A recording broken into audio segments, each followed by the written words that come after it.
Assalamualaikum warahmatullahi wabarakatuh. Berjumpa kembali dengan MTT PDM Kota Batu. Pada kesempatan kali ini, kita akan membahas putusan tarjih tentang tayamum. Ada 7 putusan yang berkaitan dengan tayamum yang terdapat dalam HPT Kitab Toharah. Mulai putusan 46 sampai dengan putusan 52. Mari kita lihat satu persatu.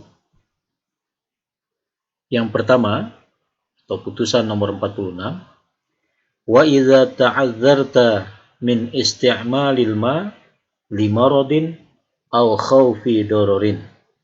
Dan jika kamu berhalangan menggunakan air atau sakit atau khawatir mendapat mudarat. Yang kedua, atau putusan nomor 47, au kunta fi safarin falam tajidil ma'a fatayammam sa'idan thayyiban badalal wudu'i wal gusli. Atau kamu di dalam bepergian kemudian tidak mendapat air, maka tayammumlah dengan debu yang baik untuk mengganti wudu dan mandi. Yang ketiga, atau putusan nomor 48, wadrib biyadaikal arda wanfukhhuma. Maka letakkanlah kedua tanganmu ke tanah, kemudian tiuplah keduanya. 4, atau putusan nomor 49, mukhlisan niyataka lillah, dengan ikhlas niatmu karena Allah Subhanahu wa taala. Yang kelima, yaitu putusan nomor 50, wa qul bismillahirrahmanirrahim, dan bacalah bismillahirrahmanirrahim. Yang keenam, atau putusan nomor 51, summamsah bihima wajhaka wa kaffaika. Kemudian usaplah kedua tanganmu pada mukamu dan kedua telapak tanganmu. Yang ketujuh, atau putusan yang terakhir nomor 52, wa mata amkanaka isti'malul ma fal tatatahhar bihi. Dan apabila kamu dapat menggunakan air, maka bersucilah dengan air itu. Inilah 7 putusan tentang tayamum yang dimulai dari nomor 46 atau putusan 46 sampai dengan putusan 52. Selanjutnya marilah kita lihat dalil-dalil yang menjadi dasar putusan tayamum. Dalil putusan nomor 46, li hadisi Amr bin As annahu lamma bu'itha fi ghazwati zatis salasil qala ihtalamtu fi lailatin baridatin shadidatul bardi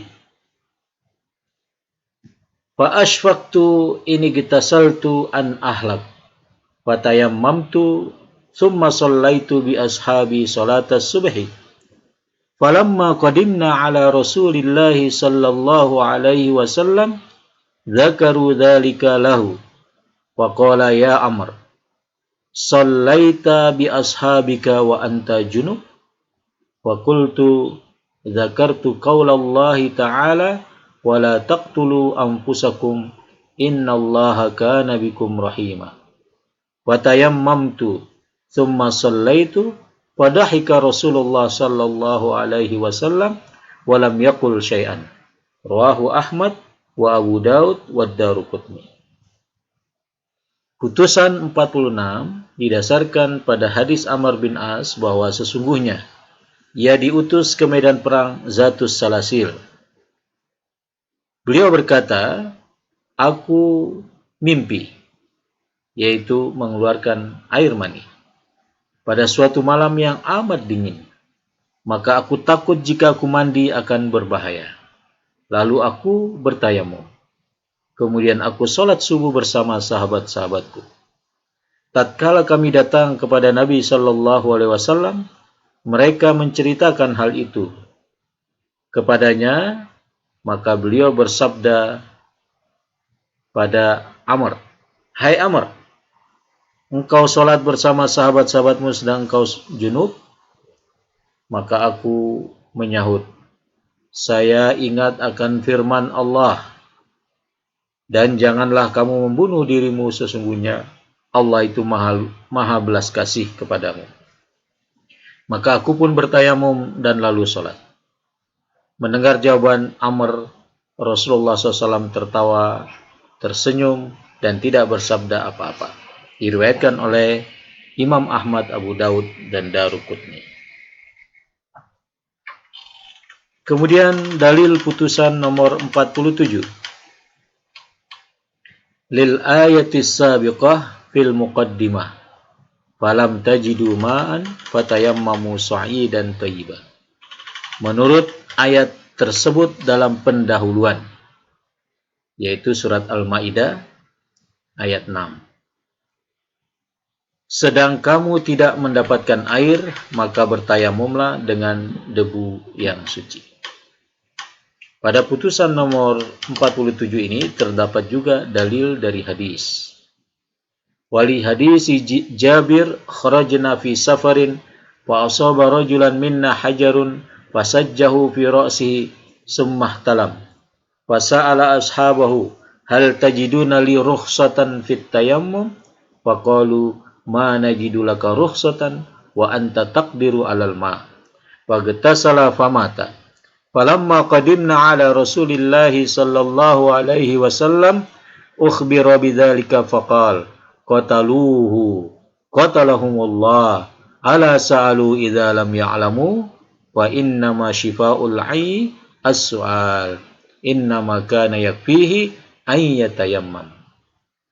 Dan menurut hadis Jabir, ia berkata, kami sedang dalam bepergian atau musafir. Lalu seorang dari kami terkena batu sehingga melukai kepalanya. Kemudian ia bermimpi, yaitu mengeluarkan air mani dalam mimpinya itu. Maka ia bertanya kepada teman-temannya, apakah kamu berpendapat bahwa aku mendapat kemudahan untuk bertayamum? Sahabatnya menjawab, kami tidak berpendapat bahwa kamu mendapat kemudahan, sedang kamu bisa memakai air atau bisa mandi. Maka mandilah sahabat ini, lalu dia meninggal dunia. Tatkala kami datang kepada Nabi, kami kabarkan yang demikian itu, maka Nabi bersabda, mereka membunuhnya, yaitu membunuh sahabatnya.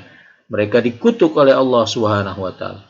Mengapa mereka tidak bertanya, sedang mereka tidak mengerti? Obat untuk kebodohan adalah bertanya. Sesungguhnya cukup baginya bertayamum. Diriwayatkan oleh Abu Daud dan Daruqutni. Dalil putusan 48 dan juga putusan 51. Di hadis Ammar qala ajnabtu falam usib al-ma fatama'aktu fis sa'idi wa sallaitu wa dzakartu dzalika lin-nabi sallallahu alaihi wasallam faqala innama kana yakfika hakadha wa daraba an-nabi sallallahu alaihi wasallam bi kaffaihi al-ardha wa nafakha fihima thumma masaha wajahu wa kaffaihi. Yang artinya, menurut hadis Ammar radhiyallahu anhu, ia berkata, aku pernah berjanabah dan tidak mendapatkan air. Kemudian aku berguling-guling di tanah dan kemudian sholat. Maka aku ceritakan hal tersebut kepada Nabi sallallahu alaihi wasallam, lalu beliau bersabda, sesungguhnya cukup bagimu begini. Lalu beliau meletakkan kedua tangannya di atas tanah dan kemudian meniupnya, kemudian mengusap muka dan kedua telapak tangan beliau. Hadis riwayat Bukhari dan Muslim. Adapun dalil putusan nomor 49, 50 dan 52 adalah sebagai berikut. Dalil putusan nomor 50, li umumi hadis innamal a'malu binniyat. Berdasarkan keumuman hadis, sesungguhnya semua pekerjaan itu dengan niat. Dalil putusan nomor 50, li hadis kullu amrin dzibalin. Menurut hadis, segala perkara yang berguna yang tidak dibacakan di awalnya Bismillahirrahmanirrahim, fahuwa aqta, maka itu menjadi terputus. Hadis ini menjadi dalil putusan nomor 1. Kemudian dalil putusan 52, limafhumil ayat as-sabiqah falam tajidu ma'an. Karena mengingat arti ayat tersebut di dalam pendahuluan, sedang kamu tidak mendapat air. Artinya kalau seseorang sudah mendapat air, maka tidak boleh baginya bertayamum, kecuali dia dalam keadaan sakit. Demikianlah putusan tarjih berkaitan dengan tayamum. Semoga bermanfaat. Wassalamualaikum warahmatullahi wabarakatuh.